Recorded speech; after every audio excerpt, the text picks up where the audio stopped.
السلام علیکم ورحمۃ اللہ وبرکاتہ۔ امید ہے کہ آپ سب خیریت سے ہوں گے۔ الحمدللہ ہمارا جو یہ ملک ہے ہندوستان، اللہ پاک نے بڑی خوبیوں سے اس کو نوازا ہے، لیکن یہاں پر جو حکمران ہیں ان کی جو پالیسی ہے اس ملک کو چلانے کی، وہ بڑی اس پر افسوس کیا جائے تو بہت کم ہے۔ جس طریقے سے اس ملک کو کامیاب کرنا چاہتے ہیں وہ بالکل کامیابی کا راستہ نہیں ہے۔ آپ گوگل اٹھا کے دیکھیں گے تو گوگل پہ نظر آئے گا کہ ہمارا ملک کا جو اکنومی ہے وہ پورے دنیا میں 5ویں نمبر پہ ہے، لیکن حقیقت میں ہمارے ملک کا جو غریبی سسٹم ہے وہ 140ویں نمبر آتا ہے ہمارے ملک کا، اور ہمارے ملک میں 80 کروڑ لوگ جن دھن یعنی غریب کھاتے میں۔ تو پتہ یہ چلا کہ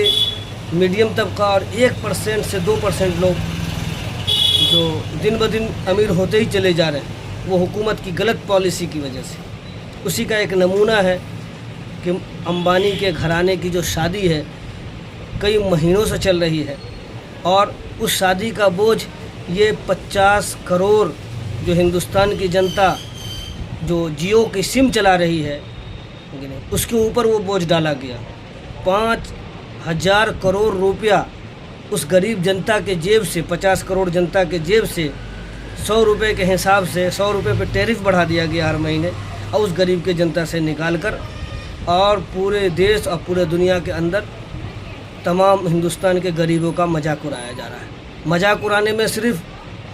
حکومت کی جو کرنے والی جماعت ہی گنہگار نہیں ہے، بلکہ دوسری جماعت جو اپوزیشن بھی ہے سب اس میں شامل ہو رہے ہیں۔ ایک ہی کے سکے کے دونوں پہلو ہیں۔ ہمارے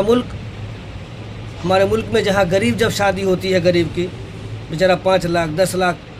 سود بیاج پہ انتظام کرتا ہے، اور اپنے غریب کی اپنی بچی کی شادی کا جو وہ چکتا ہے وہ سود بیاج کے طریقے سے کئی سال کمانے کے بعد اپنی بیٹی کے شادی کا جو قرض لیا ہوا وہ ادا کرتے ہیں۔ بڑے افسوس ہے ہمارے ملک پر کہ یہ امیر ہونے کے ناطے کہ کس طریقے سے ہمارے ملک میں ایک بڑی تعداد 80 کروڑ سے بھی زیادہ تعداد غریبوں کی ہیں، اس کا ایک مذاق اڑایا جا رہا ہے، ان کے جذبات کا خون کیا جا رہا ہے، اور اس میں تمام 2% لوگ جو پیسے والے ہیں وہ تمام غریبوں کا ایک طرح سے مذاق اڑا رہے ہیں۔ اور ہمیں یہ ہمارے ملک کے اندر جو حکومت جماعت ہے یہ ہمیں کہ ہمارا ملک کا جو اکنومی ہے 5ویں نمبر پہ جا رہا ہے، یہ کہہ کے ہمیں تسلی دی جاتی ہے۔ جب ہمارے ملک میں G20 ہوا، جو ہمارے ملک کے پردھان منتری نے پورے دنیا کے مہمان نوازی کی، اس میں 990 کروڑ روپیہ خرچ ہوا، 1000 کروڑ روپے خرچ ہوئے۔ اتنا پیسہ جو ہے امبانی والے شادی میں صرف ناچنے والے کو دے دیا گیا۔ اس کے علاوہ کہیں بھی کسی بھی جگہ کوئی نیتا یا کوئی مسلم یا کوئی، تو وہاں پہ ED اور طرح کے وہاں پر جو ہے چھاپے مارے جاتے ہیں، پھر ان کو پکڑا جاتا ہے، ان سے جواب مانگا جاتا ہے۔ لیکن یہاں پر تو سب کو سانپ سونگھ لیتا ہے، یہاں پر سب جو ہے سب کی زبانیں گونگ ہو جاتی ہیں، سب کا دماغ رک جاتا ہے۔ تو کیا ان کے لیے کوئی ED نہیں ہے؟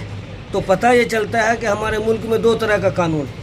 غریب کے لیے قانون الگ ہے اور امیر کے لیے قانون الگ ہے۔ بڑے افسوس کی بات ہے، پتہ نہیں ہمارے ملک میں لوگ، خاص کر کے حکمران جماعت کب جاگے گی، اور ہمارے ملک کے اندر جو بے راہ روی اور گمراہی کا جو شکار ہے کہ آج ہمارا ملک پیپروں میں یا میڈیا میں یہ سمجھایا جا رہا ہے کہ ہمارا ملک ترقی کی طرف جا رہا ہے، اور حقیقت میں بھوک مری کی طرف، غریبی کی طرف، بے روزگاری کی طرف جا رہا ہے۔ میں اللہ پاک سے دعا کرتا ہوں کہ اللہ سب کو ہدایت دے اور ہمارے ملک کو غریبوں کا بھی ساتھ دینے والا بنائے،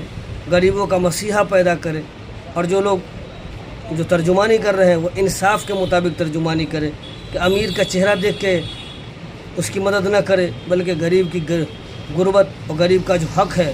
اس کو ادا کرنے والا بنے۔ اللہ تعالی ہم سب کو دنیا اور آخرت کی تمام بھلائیوں سے مالا مال فرمائے۔ السلام علیکم ورحمۃ اللہ وبرکاتہ۔